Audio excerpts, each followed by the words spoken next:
Okay. So first of all, like I guess my contrary to the going on long walks and things like that, right? And the calorie chasing, right? Like you're chasing a number, trying to be at a deficit. The real hard thing about being at a deficit is knowing what your actual caloric burn is through the day, right? You try to track it with walks and things like that, but it's not necessarily as accurate as it could be, right? You may go for a walk and, like you said, you walk 5+ miles, every day. You go for that 5 mile walk and your watch says that you burned X amount of calories on that journey, right? But that's not where it stops because the metabolic effect of going on that walk and making your muscles and your body hungry continues that caloric burn, right? Yeah. It gets you ramped up and starts burning, so that it's not just the 650 calories or so or whatever it is that you burn on your walk. It's the 650 plus plus plus, right? And then when you're now at a deficit or a deficit, because without having a solid baseline of what your calorie intake is before you started trying to, like, I guess, diet, right? You don't really know what the deficit is because you're a deficit to what, right? Like that's the question. What is the deficit to? To be at a deficit, there has to be a hard base, right?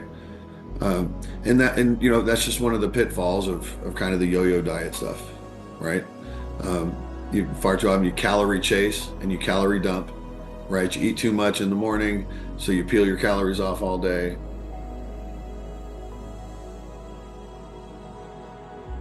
You put yourself at risk of going into a like starvation mode at that point, to where every calorie and everything introduced into your body doesn't know when it's going to get fed again. So it's just essentially, right? I mean, I'm not a scientist and really breaking it down, but like molecularly, but essentially your body doesn't know when it's going to get calories. So it's going to store everything to be used for energy, right? And that's how we get that excess little stuff around the belly, right? A little swingy back of the arms, all the places that sugar lands, face and our jowls and whatnot, right? And so it's just that stuff, it's just stored,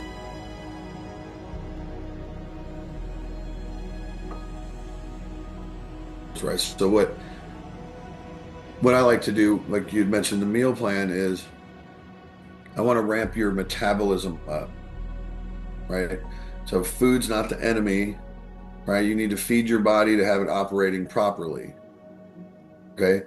Um, so like you see in your plan, your first meal of the day is your heaviest carbs, right?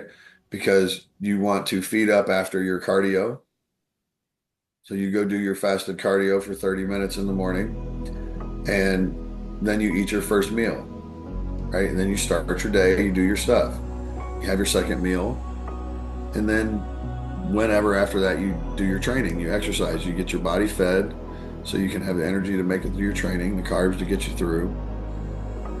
And then we taper the carbs and things back off closer to bed, so to reduce that risk of storage, right? Because we have to get your body jump started back in the right direction. So we want to keep calories coming in, clean, good proteins and clean carbs coming in, just to keep your body working on the food all the time, right? Just to get your metabolism going and get it running. And once we get it to the place where your body's just a machine, right? And it's just burning calories all the time. You get up, you do your cardio, you eat your food, you do your workout, and you're training hard and your ugly face lifted and you're sweating and having a good time, right? And you're like feeling that pain, that lactic acid and stuff. And that's what we want to get to. We want to have those muscles awake.